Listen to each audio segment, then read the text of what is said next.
small town, moved to the big city after I had studied marketing in the Free State. I did my honors in branding, especially on the Virgin Group. And it was just something that Richard Branson had been very positive about, was taking one brand and putting it into various sectors in the industry. And it's something that stuck with me throughout my career, what he called the golden thread. Marketing is not just one type of channel you use, but it's a various amounts of channels that you use to give the same brand message, the same brand voice into every different industry that you want to go to. I started at Scan Display in 2014.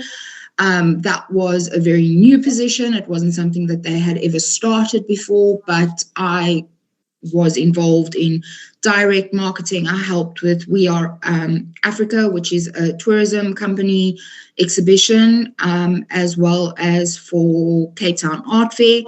That was also helping clients to ensure they have all their artwork, everything ready for their exhibition during that period, as well as started on the social media side of things there.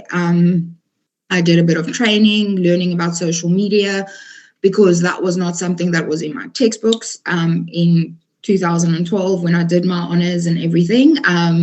So I started my social media journey at Scan Display, but it was a lot more of the old school way of marketing, above the line, below the line, doing some radio adverts, company brochures. We were involved in a whole redevelopment during the time that I was there. And from there, I went over to Netafim South Africa. At Netafim South Africa, I was a marketing coordinator, but in a way, I ran the whole marketing department. It was a huge responsibility, managing the budget, managing all the events, social media, website development. I did exhibitions, I did print advertising, radio, TV as well. And one of my proudest achievements during that time was the NetBeat launch, which was a year-long project that I was involved in, where we had to do, it's basically a brain for an irrigation system that was introduced to South Africa, and it involved everything from pre-launch to launch to post-launch, bringing people from across South Africa, irrigation designers, introducing them to the product, showing them in the field what the product can do.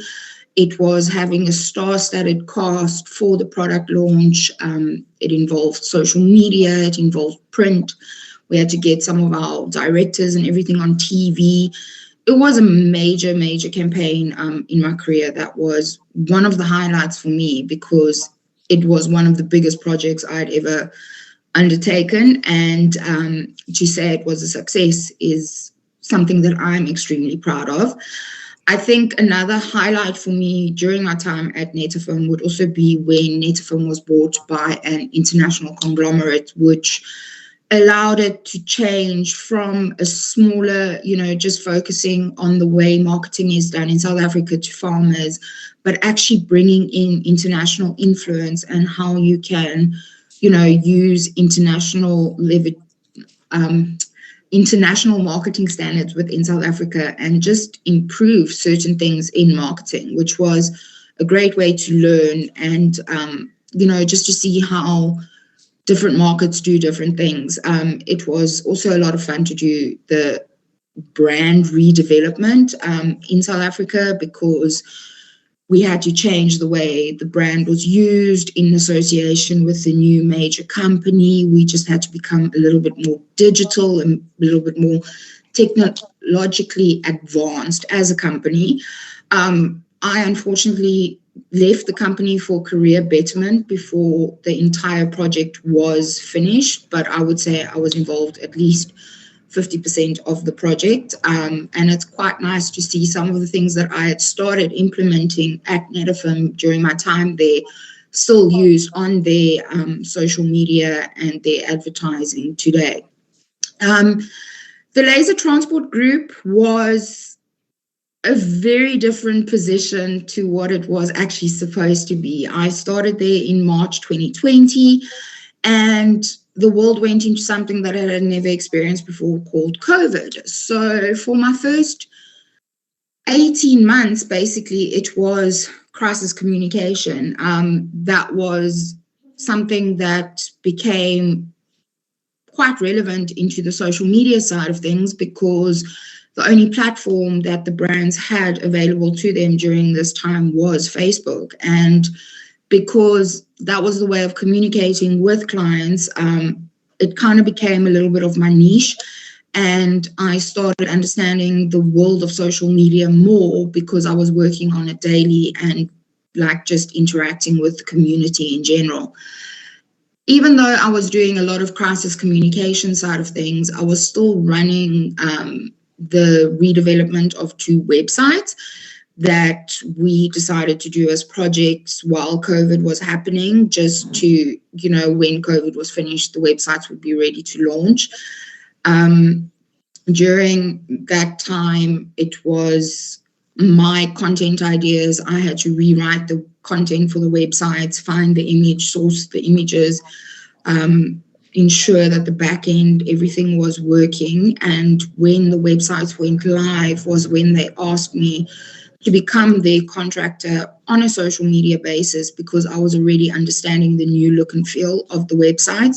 So I was able to take that one step further into the social media world of building their communities even more in a positive way and not just a COVID-related way.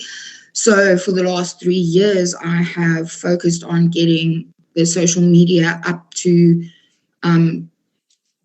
interesting standards of what is relevant within the group, the businesses, the relocation trends, the moving trends in general, and just building a community for them across all the brands, but also ensuring that the brands are relevant and within the right scope of social media, as well as using SEO with the social media to ensure that the marketing activities are just, whatever, are in line with each other, and that you're not doing something separately online from what you're doing offline.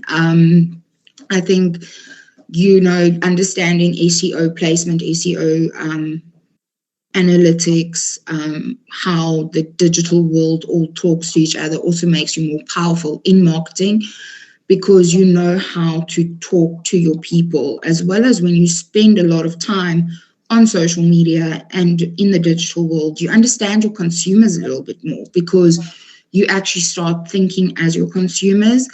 And I think that is one of the most powerful tools as a marketing person, is actually to understand your consumer first before you plan a campaign. And at the same time, whatever you get feedback from them on any platform, you should use that feedback in a positive way and generate content from that. Because if one person is asking it or 2 people are asking it, more and more people are probably searching that way. And that is when you can interpret the trends and understand the buying patterns and the searching patterns more of the people that you are targeting in marketing.